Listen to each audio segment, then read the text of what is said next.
ನಮಸ್ಕಾರ ವೀಕ್ಷಕರೇ ಹೋದಲ್ಲಿ ಬಂದಲ್ಲಿ ಸಿದ್ದರಾಮಯ್ಯ ಅವರು ಹೇಳ್ತಾ ಇರೋದು ಒಂದೇ ಮಾತು, ನಾನು ಯಾವುದೇ ಕಾರಣಕ್ಕೂ ರಾಜೀನಾಮೆ ಕೊಡೋದಿಲ್ಲ ಅಂತ. ಪ್ರತಿಯೊಂದು ಮಾಧ್ಯಮ ಸುದ್ದಿಗೋಷ್ಠಿಯಲ್ಲಿ, ಸಭೆ ಸಮಾರಂಭಗಳಲ್ಲಿ ಪದೇ ಪದೇ ಸ್ಪಷ್ಟಪಡಿಸ್ತಿದ್ದಾರೆ. ಈ ರೀತಿಯಾಗಿ ಪದೇ ಪದೇ ಹೇಳ್ತಿರೋದು ಯಾಕೆ? ಇದು ಈಗ ಸಾಕಷ್ಟು ಅನುಮಾನಕ್ಕೆ ಕಾರಣ ಆಗಿದೆ. ಇದು ಸ್ಪಷ್ಟನೇನಾ ಅಥವಾ ಎಚ್ಚರಿಕೆನಾ? ಯಾಕಂದ್ರೆ ಮೂಡಾ ಹಗರಣವನ್ನ ಮುಂದಿಟ್ಕೊಂಡು, ಕೋರ್ಟ್ ತೀರ್ಪನ್ನ ಮುಂದಿಟ್ಕೊಂಡು ವಿರೋಧ ಪಕ್ಷಗಳು ಸಿದ್ದರಾಮಯ್ಯ ಅವರ ಬೆನ್ನು ಬಿದ್ದಿವೆ. ರಾಜೀನಾಮೆ ಕೊಡಿ ಅಂತ ಒತ್ತಾಯ ಪಡಿಸ್ತಾ ಇದೆ. ಅದಕ್ಕಾಗಿ ಅವರ ಬಾಯಿ ಮುಚ್ಚಿಸೋದಕ್ಕೆ ಈ ರೀತಿಯಾಗಿ ಸಿದ್ದರಾಮಯ್ಯ ಅವರು ಹೇಳ್ತಿದ್ದಾರಾ? ಅಥವಾ ತಮ್ಮ ಪಕ್ಷದಲ್ಲಿ ತಮ್ಮ ವಿರುದ್ಧ ಪಿತೂರಿ ಮಾಡೋರಿಗೆ ಸಿಎಂ ಕುರ್ಚಿ ಖಾಲಿ ಇಲ್ಲ ಅಂತ ಹೇಳ್ತಿದ್ದಾರಾ? ಅಥವಾ ನೇರವಾಗಿ ಕಾಂಗ್ರೆಸ್ ಹೈಕಮಾಂಡ್ಗೆ ಕೊಡ್ತಿರುವಂತಹ ಎಚ್ಚರಿಕೆನಾ ಇದು? ಈ ರೀತಿಯಾದಂತಹ ಅನುಮಾನ ಕಾಡೋದಕ್ಕೆ ಶುರುವಾಗಿದೆ. ಯಾಕಂದ್ರೆ ಇಲ್ಲಿಯವರೆಗೆ ಅಂದ್ರೆ ಕೋರ್ಟ್ ತೀರ್ಪು ಬಂದ ನಂತರದಲ್ಲಿ ಯಾವುದೇ ರೀತಿಯಾದಂತಹ ಸ್ಪಷ್ಟನೆ ಹೈಕಮಾಂಡ್ ಕಡೆಯಿಂದ ಬಂದಿಲ್ಲ. ಸಿದ್ದರಾಮಯ್ಯ ಅವರೇ ಮುಖ್ಯಮಂತ್ರಿಯಾಗಿ ಮುಂದುವರಿತಾರೆ ಅನ್ನೋದ್ರ ಬಗ್ಗೆ ಎಲ್ಲೂ ಅಧಿಕೃತವಾಗಿ ಹೇಳಿಲ್ಲ, ಅಥವಾ ಸಿದ್ದರಾಮಯ್ಯ ಅವರಿಗೆ ಹೈಕಮಾಂಡ್ನಿಂದ ಬುಲಾವ್ ಬಂದಿಲ್ಲ. ಇವೆಲ್ಲವನ್ನ ಗಮನಿಸ್ತಾ ಇದ್ರೆ ಸಿದ್ದರಾಮಯ್ಯ ಅವರನ್ನ ಕಂಡ್ರೆ ಕಾಂಗ್ರೆಸ್ ಹೈಕಮಾಂಡ್ಗೆನೆ ನಡುಕ ಹುಟ್ಟಿದ್ಯಾ? ಹೈಕಮಾಂಡ್ ಅನ್ನೇ ತಮ್ಮ ಬಲೆಯಲ್ಲಿ ಸಿಲುಕಿಸಿಕೊಂಡಿದ್ದಾರ ಸಿದ್ದರಾಮಯ್ಯ ಅವರು? ಈ ರೀತಿಯಾಗಿ ಅನಿಸೋದೇ ಇರೋದಿಲ್ಲ. ಮತ್ತೊಂದು ಕಡೆ ಮುಖ್ಯಮಂತ್ರಿ ಹುದ್ದೆಯನ್ನೇ ತಮ್ಮ ಮಹತ್ವಾಕಾಂಕ್ಷೆಯ ಗುರಿಯಾಗಿಸಿಕೊಂಡಿರುವ ಸಿಎಂ ಕುರ್ಚಿ ಮೇಲೆ ಕಣ್ಣಿಟ್ಟಿದ್ದಂತಹ ಡಿ ಕೆ ಶಿವಕುಮಾರ್ ಅವರು ಸಹ ಸೈಲೆಂಟ್ ಆಗಿದ್ದಾರೆ. ಸಿದ್ದರಾಮಯ್ಯ ಅವರಿಗೆ ಪ್ರತಿ ಕ್ಷಣದಲ್ಲೂ ಬೆಂಬಲವನ್ನ ಬಹಿರಂಗವಾಗಿ ವ್ಯಕ್ತಪಡಿಸುತ್ತಿದ್ದಾರೆ.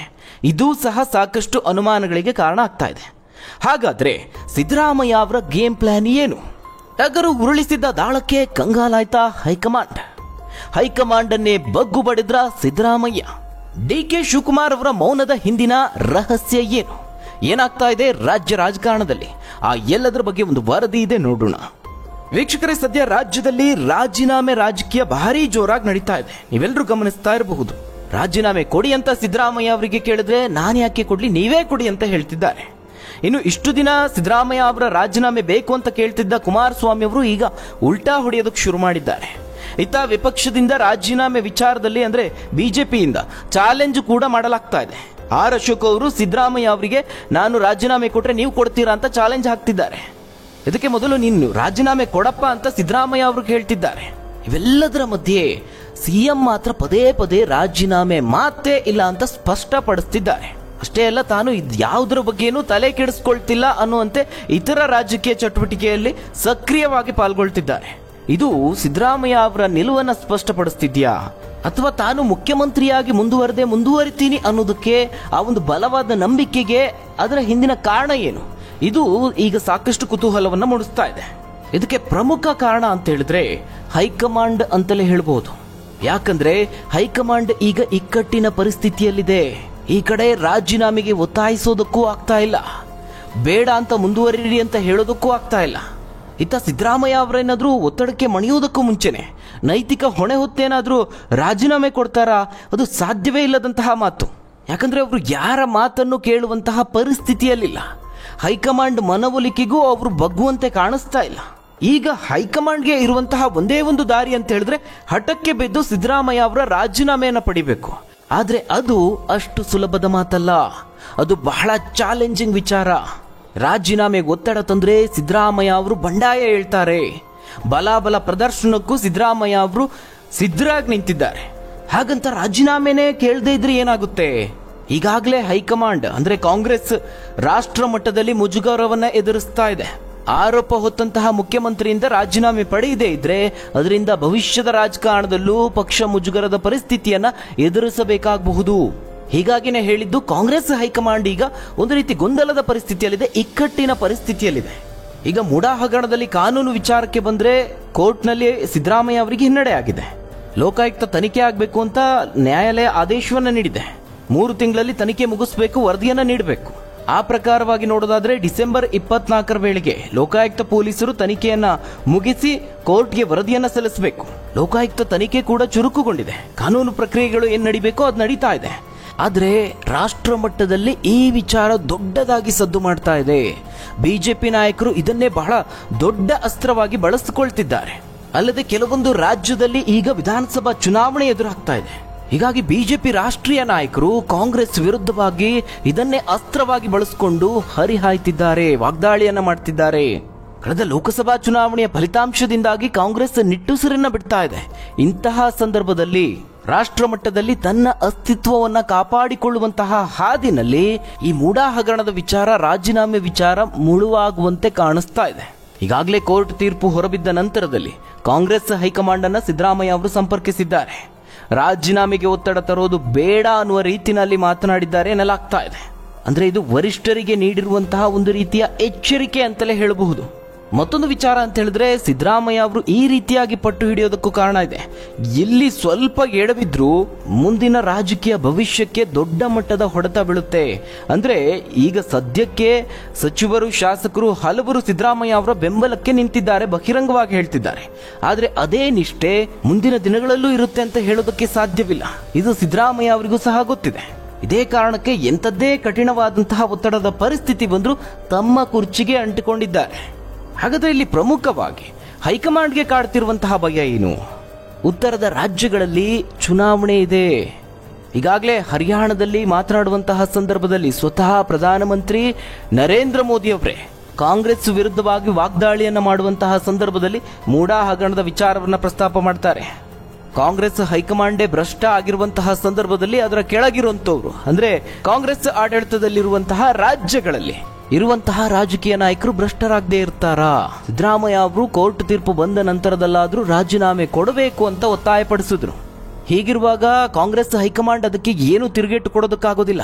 ಯಾಕಂದ್ರೆ ತನಿಖೆ ಆಗಬೇಕು ಅಂತ ಕೋರ್ಟ್ ಹೇಳ್ತಾ ಇದೆ. ಇದು ರಾಷ್ಟ್ರ ಮಟ್ಟದಲ್ಲಿ ಕಾಂಗ್ರೆಸ್ಗೆ ಹಿನ್ನಡೆ ಆಗುತ್ತೆ.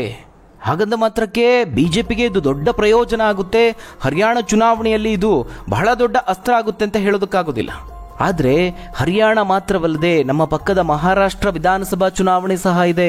ದೊಡ್ಡದೊಂದು ಆರೋಪ ಕೇಳಿ ಬಂದ್ರು, FIR ದಾಖಲಾಗಿದ್ರು, ತನಿಖೆ ಆಗಬೇಕು ಅಂತ ಕೋರ್ಟ್ ಹೇಳಿದ್ರು ಸಹ ತಮ್ಮೊಬ್ಬರನ್ನ ಸಿಎಂ ಸ್ಥಾನದಲ್ಲಿ ಮುಂದುವರಿಯೋದಕ್ಕೆ ಅವಕಾಶ ಮಾಡಿಕೊಟ್ಟಿದ್ದಾರೆ ಕಾಂಗ್ರೆಸ್ ಹೈಕಮಾಂಡ್ನವರು. ಈ ರೀತಿಯಾಗಿ ಚುನಾವಣೆಯಲ್ಲಿ ಬಿಜೆಪಿ ವೋಟ್ ಕೇಳಬಹುದು. ಹೀಗಾಗಿ ಚುನಾವಣೆಯಲ್ಲಿ ಈ ಒಂದು ಪ್ರಕರಣದಿಂದಾಗಿ ಪರಿಣಾಮಗಳು ಬೀರುವಂತಹ ಸಾಧ್ಯತೆ ಇರುತ್ತೆ, ಅದನ್ನು ತಳ್ಳಿ ಹಾಕುವಂತಿಲ್ಲ. ಇನ್ನು ರಾಜ್ಯ ಕಾಂಗ್ರೆಸ್ ವಿಚಾರಕ್ಕೆ ಬಂದ್ರೆ, ಇಲ್ಲಿ ಸಿದ್ದರಾಮಯ್ಯ ಅವರಿಗೆ ಎಲ್ಲರೂ ಬಹಿರಂಗವಾಗಿ ಬೆಂಬಲವನ್ನೇನೋ ಸೂಚಿಸುತ್ತಿದ್ದಾರೆ. ಆದ್ರೆ ತೆರೆಮರೆಯಲ್ಲಿ ಮುಖ್ಯಮಂತ್ರಿ ಬದಲಾವಣೆಗೆ ಬಹಳ ದೊಡ್ಡ ಮಟ್ಟದಲ್ಲಿ ಪ್ರಯತ್ನಗಳು ನಡೀತಾ ಇದೆ.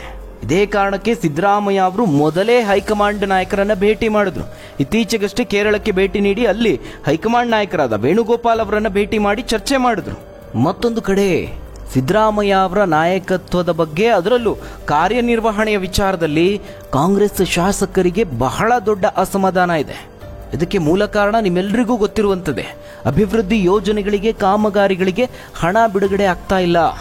ಈ ಹಿಂದೆ ಸಾಕಷ್ಟು ಬಾರಿ ಕಾಂಗ್ರೆಸ್ ಶಾಸಕರೇ ಇದರ ವಿರುದ್ಧವಾಗಿ ರೊಚ್ಚಿಗೆದ್ದಿದ್ದಾರೆ. ಅವರೆಲ್ಲರನ್ನ ಸಮಾಧಾನ ಮಾಡುವಂತಹ ಕೆಲಸಗಳು ನಡೀತು. ಸರ್ಕಾರದ ಬಹುತೇಕ ಆದಾಯ ಎಲ್ಲ ಗ್ಯಾರಂಟಿ ಯೋಜನೆಗಳಿಗೆ ಖರ್ಚಾಗ್ತಾ ಇದೆ. ಹೀಗಾಗಿ ರಸ್ತೆ ಆಗಿರ್ಬೋದು, ಮೂಲ ಸೌಕರ್ಯಗಳಿಗೆ ವಿಧಾನಸಭಾ ಕ್ಷೇತ್ರಗಳಲ್ಲಿ ಬೇಕಾದಂತಹ ಅನುದಾನ ಸರ್ಕಾರದಿಂದ ಸಿಗ್ತಾ ಇಲ್ಲ. ಶಾಸಕರು ಸಿಎಂ ವರ್ಗೂ ಹೋದ್ರೂ ಯಾವುದೇ ರೀತಿಯ ಪ್ರಯೋಜನ ಆಗ್ತಾ ಇಲ್ಲ. ಇಲ್ಲಿ ಗ್ಯಾರಂಟಿ ಯೋಜನೆಗಳಿಂದಾಗಿ ರಾಜ್ಯ ಕಾಂಗ್ರೆಸ್ನ ಮೇಲ್ಮಟ್ಟದ ನಾಯಕರಿಗೆ ಮಾತ್ರ ಸಹಾಯ ಆಗ್ತಾ ಇದೆ. ಆದರೆ ಕೆಳ ಹಂತದಲ್ಲಿ ಕಾಂಗ್ರೆಸ್ ಪಕ್ಷಕ್ಕೆ ಈ ಗ್ಯಾರಂಟಿ ಯೋಜನೆಗಳಿಂದ ರಾಜಕೀಯವಾಗಿ ಲಾಭ ಆಗ್ತಿಲ್ಲ ಅನ್ನೋದು ಅವರ ವಾದ. ಇದನ್ನ ಶಾಸಕರು, ಮುಖಂಡರುಗಳು ಬಹಿರಂಗವಾಗಿ ಹೇಳದೇ ಇದ್ರು ಸಹ ಅಸಮಾಧಾನದ ಹೊಗೆ ಆಡ್ತಿರೋದು ಮಾತ್ರ ನಿಜ. ಈ ಒಂದು ಹೊಗೆ ಮುಂದಿನ ದಿನಗಳಲ್ಲಿ ಬೆಂಕಿಯಾಗಿ ಆವರಿಸಿಕೊಳ್ಳಬಹುದು. ಇದು ಸಹ ಸಿದ್ದರಾಮಯ್ಯ ಅವರಿಗೆ ಭವಿಷ್ಯದಲ್ಲಿ ಮುಳುವಾಗುವಂತಹ ವಿಚಾರ. ಇದೇ ಕಾರಣಕ್ಕೆ ಸಿದ್ದರಾಮಯ್ಯ ಅವರು ತಮ್ಮ ನಿಲುವಿಗೆ ಅಚಲವಾಗಿ ನಿಂತಿದ್ದಾರೆ. ಅದಕ್ಕೆ ಸಿದ್ದರಾಮಯ್ಯ ಅವರು ಅಹಿಂದ ಅಸ್ತ್ರವನ್ನ ಸಹ ಬಳಸುತ್ತಿದ್ದಾರೆ. ಇದೆಲ್ಲದರಿಂದ ಹೈಕಮಾಂಡ್ ಈಗ ಬಹಳ ಇಕ್ಕಟ್ಟಿನ ಪರಿಸ್ಥಿತಿಗೆ ಬಂದು ತಲುಪಿದೆ.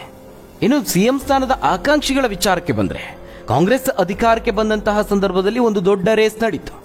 ಈಗ ಮುಖ್ಯಮಂತ್ರಿ ರಾಜೀನಾಮೆವರೆಗೂ ಪರಿಸ್ಥಿತಿ ಬಂದು ತಲುಪಿದೆ. ಇಂತಹ ಪರಿಸ್ಥಿತಿಯನ್ನು ಸದುಪಯೋಗಪಡಿಸಿಕೊಳ್ಳೋದಕ್ಕೆ ಹಲವು ನಾಯಕರು ತುದಿಗಾಲಿನಲ್ಲಿ ನಿಂತಿದ್ದಾರೆ.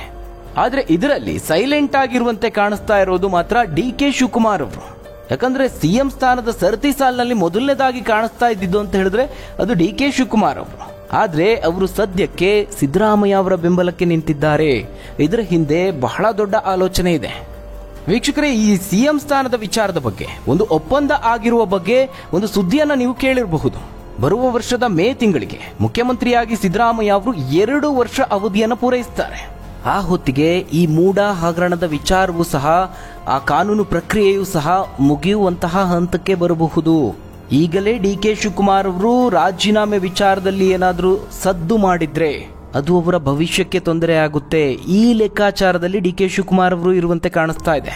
ಅಂದ್ರೆ ಸಿದ್ದರಾಮಯ್ಯ ಅವರು ಮುಖ್ಯಮಂತ್ರಿಯಾಗಿ 2 ವರ್ಷ ತುಂಬುವವರೆಗೆ ರಾಜೀನಾಮೆ ವಿಚಾರಕ್ಕೆ ಕೈ ಹಾಕದೆ ಸಿದ್ದರಾಮಯ್ಯ ಅವರ ಬೆಂಬಲಕ್ಕೆ ನಿಂತ್ರೆ ಭವಿಷ್ಯದಲ್ಲಿ ಈ ಒಂದು ನಿಷ್ಠೆ ತಮ್ಮ ದಾರಿಯನ್ನ ಸುಗಮಗೊಳಿಸಬಹುದು. ಇದು ಡಿ ಕೆ ಶಿವಕುಮಾರ್ ಅವರ ಲೆಕ್ಕಾಚಾರ. ಆಗ ಸಿದ್ದರಾಮಯ್ಯ ಅವರ ಮನವೊಲಿಸೋದು ಸುಲಭ ಆಗುತ್ತೆ. ಒಪ್ಪಂದದ ಪ್ರಕಾರ ಅಧಿಕಾರವನ್ನು ಬಿಟ್ಟುಕೊಡಿ ಅಂತ ಕೇಳಬಹುದು.